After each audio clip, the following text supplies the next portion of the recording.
front of me here is a brand new M2 14-inch MacBook Pro, which even before I take it out of its box, I'm confident saying that this is the best laptop I've ever had. This is 250 Days of Winter. You get this view. It's been an incredible day. Thank you all for everybody. However much I really want to open this up and start playing with it, and trust me, there will be a lot of videos of me opening this up and setting this up and playing with this.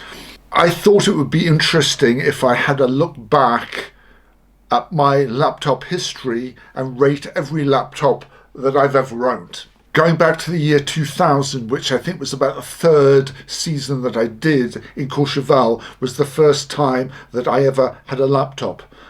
Previous years to that, I'd actually lugged a massive Dell Inspiron desktop with like a 19-inch monitor, which actually weighed an absolute ton. But shipping that back and forth, I went and bought myself a laptop. Now, the first laptop I had was a Toshiba Satelite Pro laptop. Little like grey thing with a little nubbin in the middle of the keyboard, 2 buttons. And despite the fact that it was my first laptop, and so possibly could have the title of this was at the time the best laptop that I've ever had, over I think the 3 years that I had it, I could generally say that it was this for one reason. Toshiba support was amazing, because I was one of the first people in the resort to basically use dial-up, etc. People would come round and I would offer them like internet connection for about £1, like 10 francs an hour. And basically they would go and, using my laptop or computer, they would log in and check their Hotmail and blah, blah, blah. Afterwards we would have a chat. I would offer them a beer, which was all fine, until one day I offered someone a beer and they properly went and spilled it on the keyboard of said Toshiba laptop. Of course, laptop stopped. The keyboard no longer worked, let's just put it that way. Now, I contacted Toshiba support and might have been a bit loose with the facts, but after having worked in technical support for a while, I knew that there was words you say and the words you don't say. So anyway, I told them that my laptop had stopped working, okay? And I think the warranty that I had was like a business warranty or whatever. It was very good. Toshiba, you're not going to believe it, Toshiba sent out a UPS guy with an empty delivery box. I said, oh, do you want me to put the laptop in the box and you take it away? He says, no, I'm only here to deliver the box. Okay, so anyway, open the box. There was like a 2 like trampoline, like a frame with like 2 stretchy things, which put the laptop in the middle. The 2 trampolines stop it from moving. The following day, the same UPS guy comes back again and picks up the box. After they have fixed it, they come back and say, Mr. Owen, we noticed there was a slight odour of beer on it, to which I'm like, oh dear. Even after that, they didn't go, we're now going to charge you. They returned the laptop, which worked absolutely fine.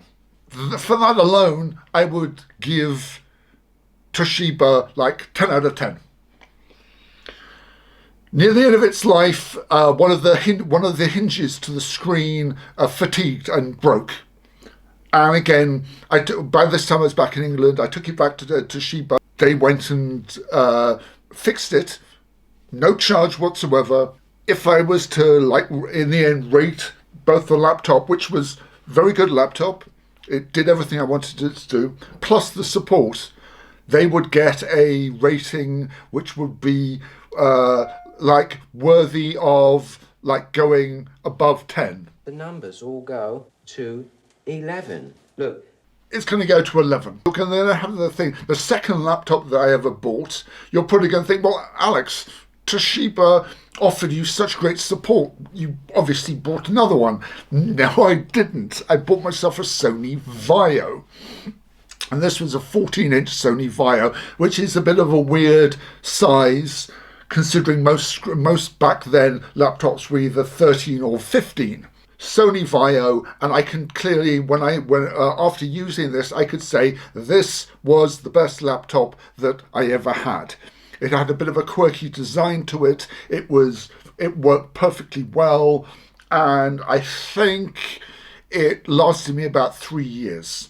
So we're up to about 2000. I think the Toshiba laptop that I had was running Windows 98, and I think this was running Windows XP. And to be fair, in its 3-year lifespan, this thing behaved faultlessly.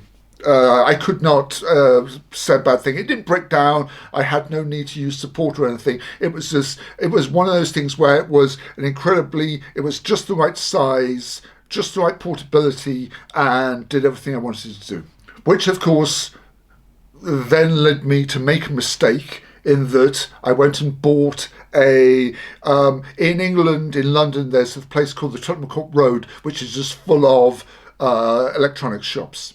And I went down there and I went and bought a 15-inch Sony Vaio laptop, which definitely wasn't the best laptop that I ever owned. It was everything that the 14-inch wasn't. It was heavy, it was cumbersome, it just...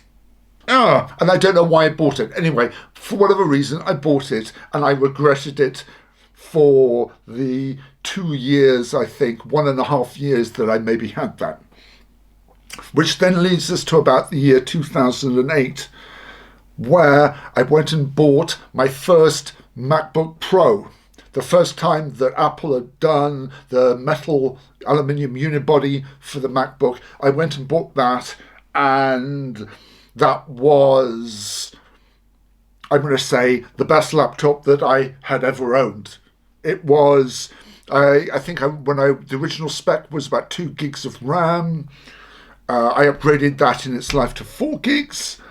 Over its lifespan, the only thing that went wrong with it, the only thing I think I changed was the battery. Oh, and the hard drive failed. I can't blame that on Apple. They don't make hard drives. It failed at the most inopportune moments, but generally, when hard drives fail, they always fail at the most inopportune moment. I was doing photography in Teen for the X Games, and yes, I had used Time Machine to back it up, and so literally, I think I lost half a memory card of photos. The rest of it was all safe. And when I finished with it in the year 2013, I basically sold it to a DJ. God, I think I started with Leopard, and we went up to whatever the version was with it.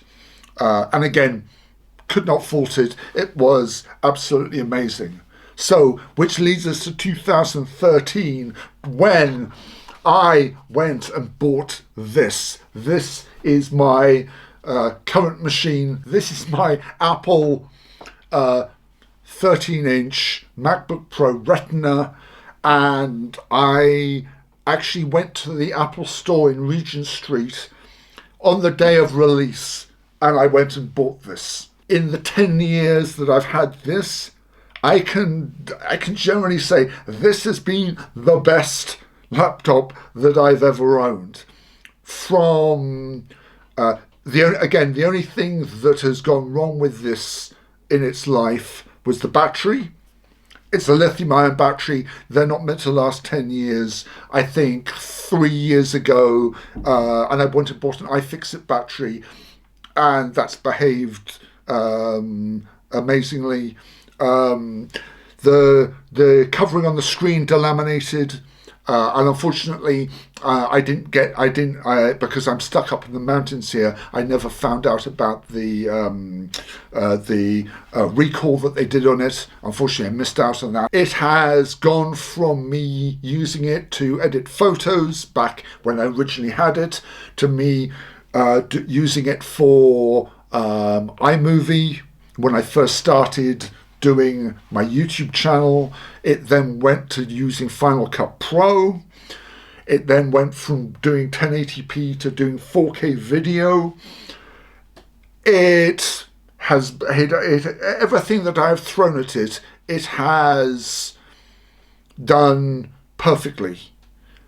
The only problem that I've had with it, of course, over time, it has got slower and slower, which I have just become used to doing. When I go and finish a 10-minute 4K timeline, and I go to render it, it's going to take 30 minutes to send that off to YouTube. Not even send that, get that ready to send it off to YouTube. But it's one of those things that I've just become so used to that it hasn't really become a problem. Until, of course, you start making more content and all of a sudden you realize your workload is becoming slower and slower because you can't do it. Which, of course, brings us 10 years later to this beautiful, beautiful thing, which I cannot wait. Trust me, I wanted to open this or whatever. I cannot wait to open this and see. Well, I already know that this is going to blow this out the water. That's beside the point. If I can do Final Cut Pro without using proxies, and just doing everything else on a slightly bigger screen, I'm going to say, so yeah, that has been my very brief history of laptops. I hope you've enjoyed it. If you have any questions, please leave them down below. If you, of course, enjoy tech videos and stuff, I do try to make them, although not very often because, of course, where I am, I can only make a video about a broken product when someone brings it to me. That doesn't happen very often. Anyway, so yes, like, comment, subscribe, and I will see you all in the next video. Ciao!